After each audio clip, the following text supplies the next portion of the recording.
y teóricamente un código o un plan podría ser presentado por el Ejecutivo sin mayor estudio de diagnóstico, difícilmente hoy día con la cultura que hay en la materia podría admitirse que esto fuese así, con lo que podemos decir que hay alguna exigencia de racionalidad en términos de test de razonabilidad jurídica incluso de las normas urbanísticas que imponen la justificación técnica de las determinaciones. De hecho hay un caso muy anecdótico pero muy interesante que comenta quien falleció el año pasado, un gran profesor de Derecho Administrativo español, Eduardo García Enterría, que además fue el abogado de este caso, el abogado particular, y yo tuve la suerte de que me lo comentara personalmente, sobre el valor de la memoria, que en el régimen español era un documento exigido por las normas desde la ley del año 56, como documento, como bases de la presentación justificativa del plano, de los distintos planes. Entonces, había un caso de que en un barrio que era de Chabolas, en las afueras de Madrid, que se llamaba Orcasitas, el plan de ese consejo vecinal que elaborado participativamente, incluso, no sé si, creo que fue en la época de Franco todavía no había muerto, pero ya el sistema tenía cierta apertura a las modalidades de consejos vecinales. La cuestión es que el plan de ese sector, de ese distrito de planificación, preveía la relocalización en una zona determinada que estaba prevista e iba a ser urbanizada para la relocalización de esa población que residía en vivienda precaria, en chabolas, como se decía allí. Y la asociación vecinal pujó por esa determinación, logró que en los documentos del plan, no en la parte estrictamente del articulado, sino en la memoria se dijera como un objetivo determinado específicamente la relocalización de ese barrio de vivienda secundaria. La cuestión es que con cambio de gobierno, del Ayuntamiento de Madrid, etcétera, hubo una demora y esto determinó una acción judicial previa petición y denegación, un contencioso administrativo clásico, que terminó siendo resuelto favorablemente a la exigibilidad de la previsión de ese objetivo de relocalización que establecía la memoria del plan. Entonces, en un voto creo que era de Marín, el juez, el ponente fue Marín, aludió al carácter vinculante que para el propio municipio tenía esos objetivos determinados no ya en el articulado, en la parte preceptiva, sino en los documentos anexos al plan. La cuestión es que finalmente por esa condena, que el caso lo llevó ante el Tribunal Supremo Eduardo García Enterría, por esa cuestión se decide finalmente la relocalización de ese barrio y el barrio finalmente se alumbró y tuvo un equipamiento deportivo, un espacio público y una plaza. Y la plaza fue denominada Plaza de la Memoria Vinculante. Entonces García Enterría, que si bien era español, pero era un apasionado de Borges, y sobre todo de la poesía en Borges, comienza un trabajo que luego se incluyó en un libro sobre la poesía en Borges, escrito por él, sobre el cual una de las últimas conferencias que dio en Argentina se referían a esto, lo dio en la Biblioteca Nacional. Él empieza ese artículo diciendo que cualquier etnólogo, sociólogo, que pasara y viera el cartel Plaza de la Memoria Vinculante, se preguntaría con la misma perplejidad que tenía alguien en un laberinto borgiano, ¿a qué obedecía esa denominación, que no era un nombre propio de un héroe, de un personaje del barrio, de un personaje histórico, sino un concepto tan obstruso como memoria vinculante? Bueno, pero esto más allá de la anécdota, lo cierto es que refiere al valor de las justificaciones, al autocompromiso motivacional que tiene en los documentos y a la seriedad que todo el material es juridizable en términos de test de racionalidad de los objetivos, de consistencia entre los objetivos y las decisiones estrictamente operativas y de test de fines. Si hay fines en el plan que equivalen a una formidable transferencia encubierta de ingresos sin plusvalía apropiable por el sector público para unos particulares o no, todo esto con una buena exigencia de justificación técnica y documentos añadidos al plan, se puede establecer y es materia eventualmente residenciable ante la justicia. Luego, otro de los principios, otro de los requisitos o bases para la elaboración del plan es la gestión democrática de instancias participativas que ya me mencioné. Finalmente, un último principio que nosotros en la Corte lo incluimos en el caso Fundación Biosfera del año 2011, en el que se discutía, se impugnaba todo un cambio de código de planeamiento por otro, el de la Ciudad de La Plata. Aludimos a que en esta materia también opera el principio de la no regresividad o adquisición progresiva de los bienes ambientales, sociales inclusivos y de preservación del patrimonio cultural, que básicamente es la tríada que compone hoy día el material principal del urbanismo, en el sentido de que si bien el legislador local tiene una autodeterminación democrática y un cambio de mayorías legitima la posibilidad del cambio de esas normas, en esta materia, en el que están implicados también otros bienes colectivos de primer orden, como el derecho a la ciudad planificada y sustentable, el derecho al acceso a la vivienda social, el derecho a una zonificación no excluyente, el derecho a una edificabilidad no especulativa y controlada, etcétera, que son bienes públicos, incluso muchos de ellos supralocales. En esta materia, una vez adquiridos esos derechos, no es posible revertir en términos de afectación a calidad mínima, al menos como promedios, porque uno podría decir, densifico y recualifico determinadas zonas, genero mayor edificabilidad, pero genero un promedio urbano de mayor sustentabilidad. Como entre los documentos de base del plan debe haber un análisis de ecuación de indicadores, de cuánto me está dando el nuevo cambio normativo, cuánto estamos rindiendo en términos de densidad poblacional por hectárea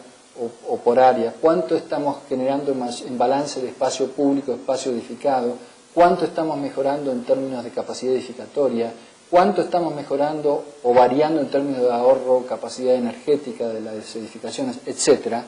Como eso forma parte, no voy a entrar en el detalle, pero claramente forma parte de la justificación técnica, se puede establecer el test de no regresividad o la primacía del principio de progresividad en esta materia, que por lo que dije, en términos de la primacía de los bienes públicos en juego, no afecta al principio democrático. La aprobación de los planes, como les dije, en la Ciudad de Buenos Aires, el régimen de doble lectura. Veamos el problema en la provincia de Buenos Aires, que es un drama, y por eso me gustó, me pareció muy inteligente lo que se comentó aquí, del proceso de discusión o participación, digamos, de consulta, mientras se formulaban los planes que se llevó a cabo en Necochea con las instancias técnicas de provincia. ¿Por qué? Porque la sanción de las ordenanzas de planificación en cada una de las fases definidas por la Ley de Uso del Suelo, por el Decreto Ley del año 77, con sus reformas, que en esto no fue modificado, tuvo una modificación que no es muy significativa en el artículo 83, requiere de una previa intervención antes de entrar en vigencia, antes de su perfeccionamiento, antes de la sanción efectiva, antes de su eficacia. Esto no queda muy claro porque las normas son muy malas en su redacción, pero como condición de eficacia, podríamos decirlo así, requiere de la intervención de los organismos técnicos, básicamente el área de ordenamiento urbano de provincia, eventualmente interviene a veces la OPDS y algunos otros organismos, y finalmente de la aprobación de cada una de esas etapas por parte del Poder Ejecutivo. Esto es lo que establece el artículo 83 del Decreto Ley de Uso del Suelo. Y aquí nos encontramos con un problema institucional de primer orden. ¿Cómo es posible que exista una relación de tutela o de aprobación de una norma legislativa local por parte del Poder Ejecutivo provincial? Esto resiste un modelo autonómico, esto es desautonomizador por sí. ¿Es posible la convivencia de alguna instancia de articulación supralocal de verificación de consistencias o compatibilidades con la autodeterminación territorial que es inmanente a la autonomía de los municipios? Voy a dar una primera explicación que no es muy rigurosa para permitir provisionalmente la respuesta positiva a este interrogante. bajo ciertos condicionamientos. No es muy rigurosa porque decir que otros lo hacen así, pero el derecho, que no es ciencia claramente para mí, pero las ciencias articulan o generan la objetividad sobre la base de la subjetividad, lo que se llaman los paradigmas, lo que se llamaban antes, Kuhn, los paradigmas. Y el paradigma es un cierto consenso. Entonces, la mirada, la experiencia, la empiria, la investigación, el análisis de los otros, construye objetividad y nutre de justificación racional a las decisiones propias. Entonces, el decir que en Italia el régimen con autonomías locales tiene instancias en algunos niveles de planificación supralocales de las regiones o de las 7 città metropolitanas, Bari, Milano, Roma, Nápoles, Firenze, Torino y otra más que me olvidé, cuando se trata de planes del área metropolitana, o que en España convivió por mucho tiempo, ahora hay que ver cada ley regional de cada comunidad autónoma, o que varían los modelos, pero en el régimen centralizado antes de la sentencia del Tribunal Constitucional del año de marzo del 97, que fulminó el régimen centralizado de la ley de uso de suelo, convivía la autonomía local como determinación para la aprobación que se llamaba inicial de los planes, con una instancia de tutela, digamos así, de supervisión por las consejerías de urbanismo o de ordenamiento territorial de las comunidades autónomas, el equivalente a nuestras provincias. Claramente, en un régimen más centralizado, ciertamente no de Estado compuesto como en Francia, no solo que hay aprobaciones, sino hay intervenciones. Una de las cautelares típicas del contencioso es el referé prefectoral, es decir, la instancia suspensiva de determinaciones urbanísticas locales a instancia de un delegado del Estado central cuando los planes locales afectan zonas sensibles, mutilan zonas de protección agrícola, afectan equipamientos de utilidad nacional, etc. Y normalmente esas cautelares se conceden muy fácilmente por los tribunales administrativos y por las cámaras de apelaciones administrativas y por el Consejo de Estado, claramente.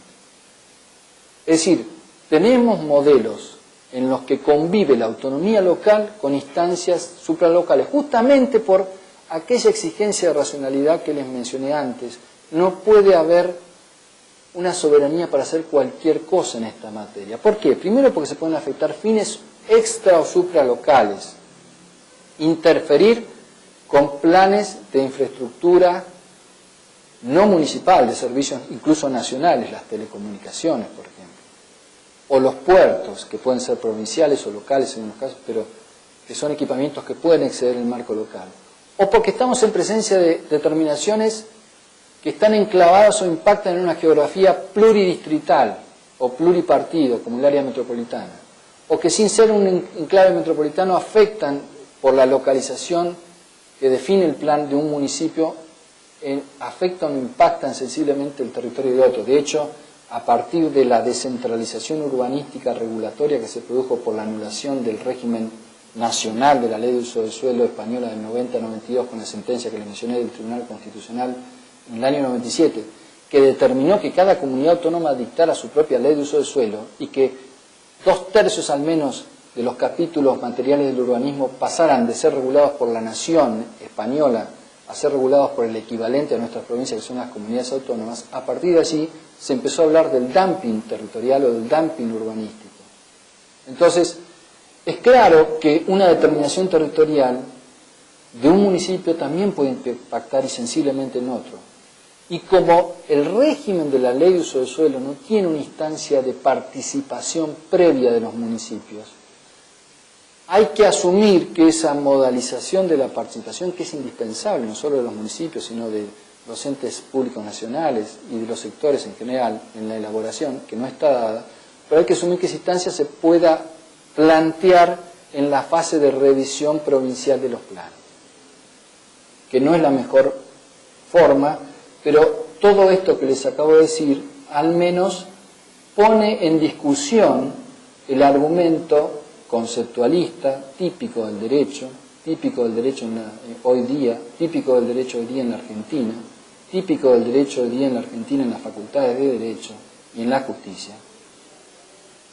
que dice, como los municipios son autónomos, ergo es imposible es inimaginable, salta a la vista, es grosera, ostensible, palmaria, manifiestamente inconstitucional cualquier intervención provincial, por más que esta sea una exigencia de racionalidad técnica de la materia. Al menos eso nos permite decir esta mostración de experiencias y de la propia verificación de la consistencia de las políticas territoriales. Pero, ¿en qué consiste? Y vamos 8 minutos más y terminamos, pero no agotar y para que haya alguna pregunta. Trato de decir todas estas cosas con un nivel ahora de abstracción para que no me pregunten mucho. ¿En qué consiste esta intervención que provisionalmente entonces aceptemos la válida, porque si fuera inconstitucional la anulamos, decimos esto no va y ya está, no me ahorro de mencionarlo, pero como opera? Y además en el parasistema les digo que la mayor parte de los municipios, sobre todo los grandes, no mandan las ordenanzas a la aprobación por este procedimiento, algunas sí, otras no. Esto forma parte de la enorme opacidad del parasistema especulativo, el trasfondo, digamos, de los entresijos del poder que se nutren de recursos económicos, no todos para el erario público, vinculados a esta materia, y a pesar de que esto se dice en YouTube, no estoy haciendo ninguna denuncia de ningún ilícito. ¿Cuál es el alcance de esta intervención? Primero tenemos que ver que en un documento de urbanismo, en un plan, en un código, hay normas escindibles que no forman parte de la lógica de esa aprobación, que claramente están por razones de, digamos, de formato, de didácticas, de tipicidad. Por ejemplo, los órganos que intervienen en el procedimiento de gestión del planeamiento, los consejos sectoriales, las instancias participativas, todas estas materias no tienen por qué ser objeto de lo que se denomina en la jerga, en forma errónea técnicamente, porque no hay ningún vicio aquí, convalidación provincial. No tienen que formar parte de eso. Pero como están en la ordenanza aprobatoria del código del plan, corren la suerte y la demora de esa necesidad de aprobación. Entonces, como aquí lo comentábamos, algunas estrategias son que la propia norma municipal determine dentro de ella qué es convalidable y qué no es, lo cual corre algún riesgo de inseguridad, porque hasta que la provincia no se expida, no se sabe bien si eso que manifestó unilateralmente el municipio vale o no vale, pero por lo menos permite focalizar el análisis que haría la autoridad provincial si es que ese test de escindibilidad está correctamente encauzado en la ordenanza por el municipio. Por ejemplo, está claro que lo referido a las alturas o a las tipologías arquitectónicas no tiene nada que ver con un indicador expresamente establecido en la ley de uso del suelo. No tiene nada que ver necesariamente como tal, en sí mismo, digo, tiene una implicación en las tipologías. Por ejemplo, el área de Catalinas, el área de arquitectura especial de Catalinas, que es un distrito de planificación de la ciudad de Buenos Aires, tiene alturas mínimas. Fíjense ustedes lo que significa en términos de valorización del terreno decir que eso tiene alturas mínimas. Es importante, ¿eh? Nadie habló de plusvalías cuando se crearon, por supuesto que esto fue en el año 77, pero se repotenció en la ley 449. O ese tipo de determinaciones trasvasada a Vicente López. Las alturas en sí mismas no forman parte de una materia discernible por la ley 8912. Obviamente que las alturas juegan por la base de soporte de la parcelario, esto está claro, y por el juego de los indicadores FOS y FOD, más los premios, etc. Pero en sí mismo, las alturas, y sobre todo si se permitiera como relajamiento regulatorio, que yo creo al que hay que ir por vía inclusive audazmente interpretativa en materia de ley de uso del suelo provincial, de los valores FOS, trabajando no por vía convenio o por vía excepción, sino por vía de promedio de densificación por distrito de planeamiento y un balance general, más que por la unidad parcelaria que no refiere a la planificación, sino a la anécdota personal de cada propietario. Con unidades equivalentes para compensar sacrificios y disminuir aprovechamientos excesivos, que esto se puede hacer. De hecho, el régimen del año 90-92 español tenía un buen sistema de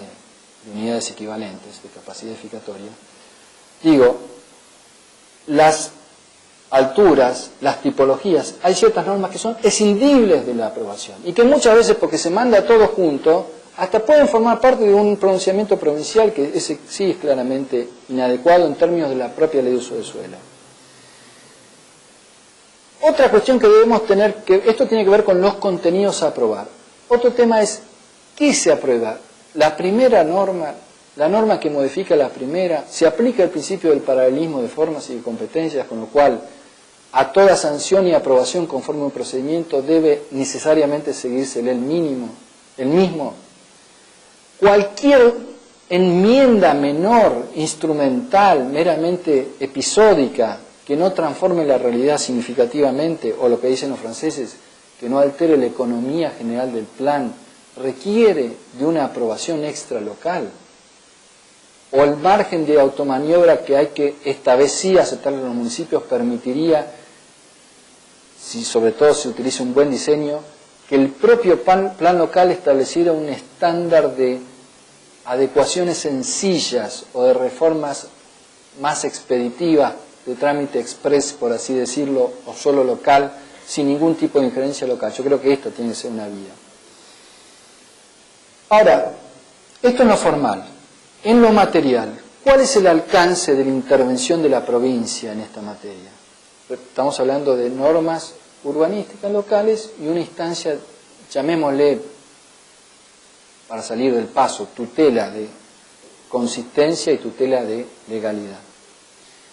En primer lugar, el artículo 83 dice que el Poder Ejecutivo tiene que verificar el grado de concordancia entre los planes o las normas de zonificación o lo que fuere locales con las estrategias, en realidad dice con las orientaciones generales establecidas en los planes y estrategias provinciales o regionales de planeamiento.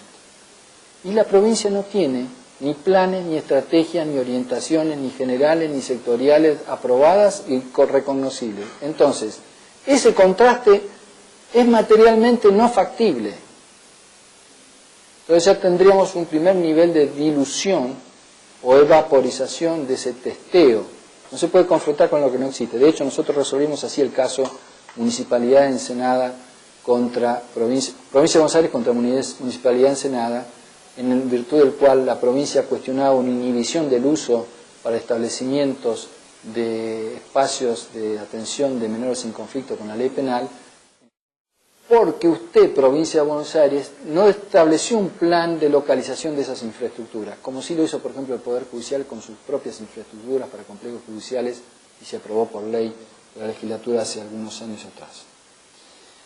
Es decir, tenemos que este primer testeo juega en el vacío, primer grave problema institucional. Segundo, la norma dice en lo que sería esta suerte de tutela de juridicidad o legalidad, que la provincia debe verificar el ajuste en un todo al marco referencial dado por la ley de uso del suelo. La verdad, la terminología peor no pudo haber sido, digamos. Si algo no es afortunado es esta terminología. Primero, se desvaloriza, se le sube el valor a la ley como un todo, pero luego es un marco referencial. ¿Es norma vinculante, obligatoria o un marco referencial? ¿En qué estamos? Entonces, si es marco referencial es permeable absolutamente. Bueno, entonces, el mundo que se construye a través de este escrutinio es un mundo que gira en el vacío, pero como hay toda una organización burocrática para controlar esto, existe en la realidad de los hechos. Y porque existe en la realidad de los hechos, los municipios, y es una pesada carga la de la aprobación, los municipios le eluden. Y le eluden sin tener clara conciencia de que el escrutinio al que podrían estar sometidas sus normas, en muchos planos gira en el vacío, digo en muchos planos, no en todos, porque claramente hay normas que establecen limitaciones o condicionamientos para la expansión o ampliación de núcleos urbanos, para las propias determinaciones parcelarias, para las intensidades y las ocupaciones de uso, etc. Y por otro lado, tenemos como problema muy acusado en esta materia que la propia ley ni la práctica ha determinado un trámite medianamente claro, un protocolo de seguimiento y evaluación de estos planes, y no hay un tiempo en vista del cual puedan ser aprobados. con lo que desalienta mucho la chance de que las municipalidades remitan todas y cada una de las normas urbanísticas que modifican sus procesos de planificación. Este es un problema muy serio, porque están supeditados a la aprobación de los planes muchas de las facultades de los particulares y de los propios sectores públicos, y muchos municipios expiden, bajo responsabilidad de los proyectistas o interesados, una suerte de autorizaciones precarias a la resulta de la aprobación por la provincia de los códigos que están en ciernes de aprobación, lo cual genera un mundo, no un mundo de sensaciones, sino un mundo de irrealidades urbanísticas que luego se consolidarán como potenciales aprovechamientos fuera de ordenación, lo cual genera más problemas todavía.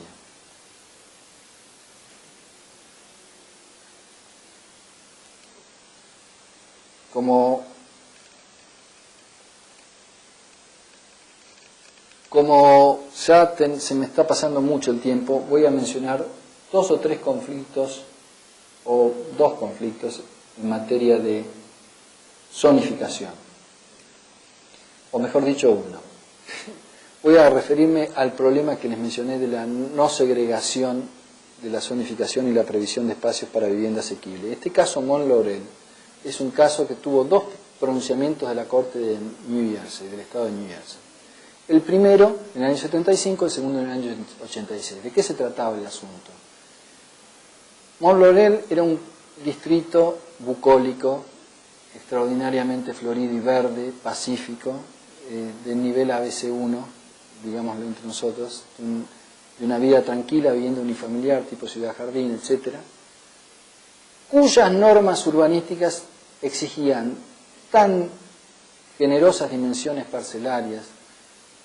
tanta carga mínima de aprovechamiento, tan bajo nivel de densidad, etcétera, que eran excluyentes de la posibilidad de una vivienda asequible para los sectores que no eran ABC1. El caso, como en su momento en materia de transporte público en la década de 60 o 50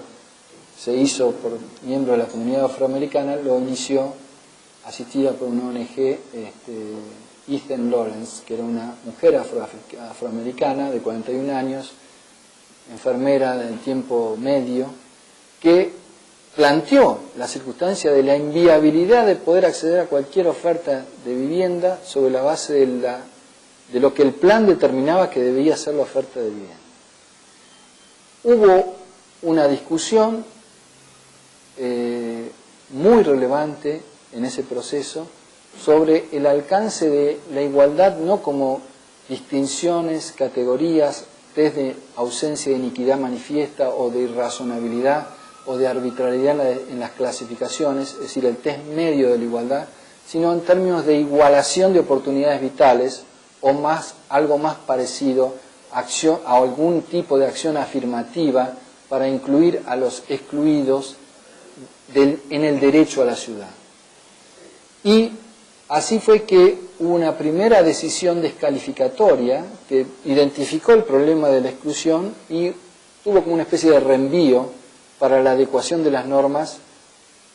a estándares suficientes para permitir una mayor distribución territorial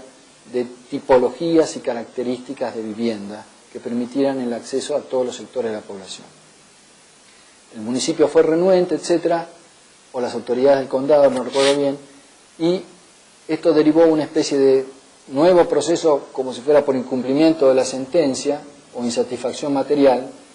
y allí la Corte de Nueva Jersey inicia una determinación mucho más precisa de su intervención. Estos casos suelen ser, sobre todo el segundo, vistos desde la perspectiva de la lógica de activismo o deferencia,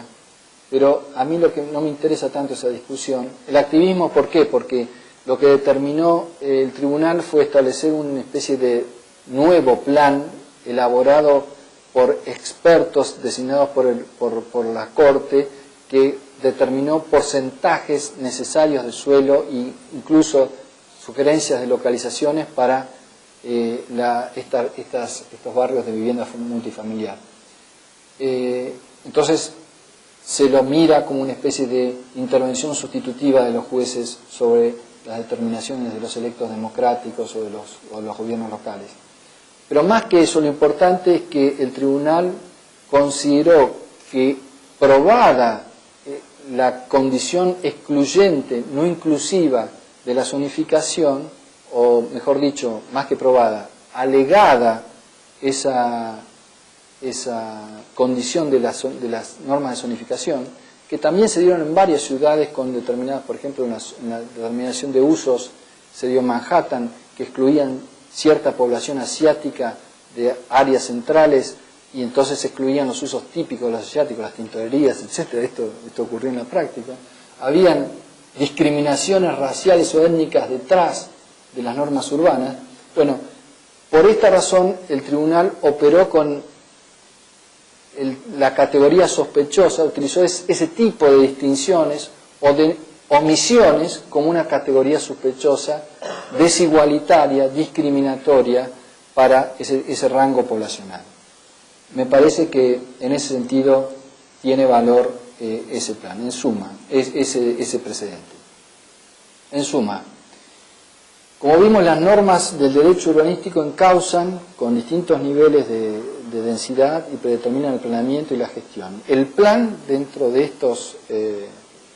instrumentos es el principal y suscita cuestiones que deben corregirse, sobre todo en los términos de su aprobación, las condiciones de su aprobación y elaboración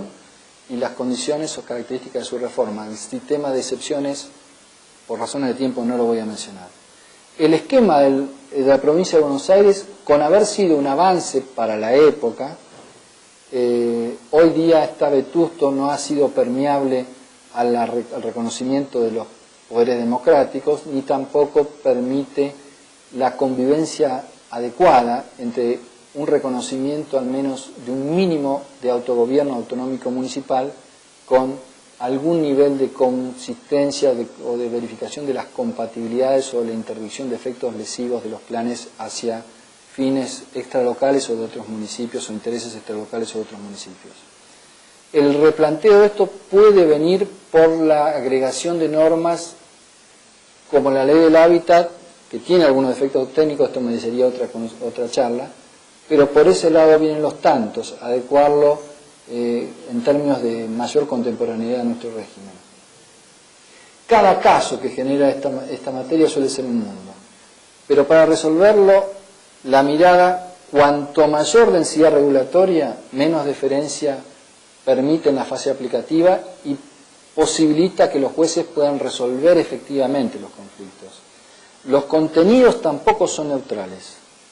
porque suponen en esta materia tomar posición sobre el alcance de las potestades públicas y las facultades de los titulares de dominio que expresan como epifenómeno la libertad de empresa y de ejercer el comercio en algún sentido. La experiencia en contenidos y en dogmática de los precedentes evidencia al menos una tendencia de creciente valoración del interés público urbano ambiental como pieza clave para esa resolución de los conflictos, con lo que de a poco creo que se va construyendo el derecho a la ciudad. Muchas gracias.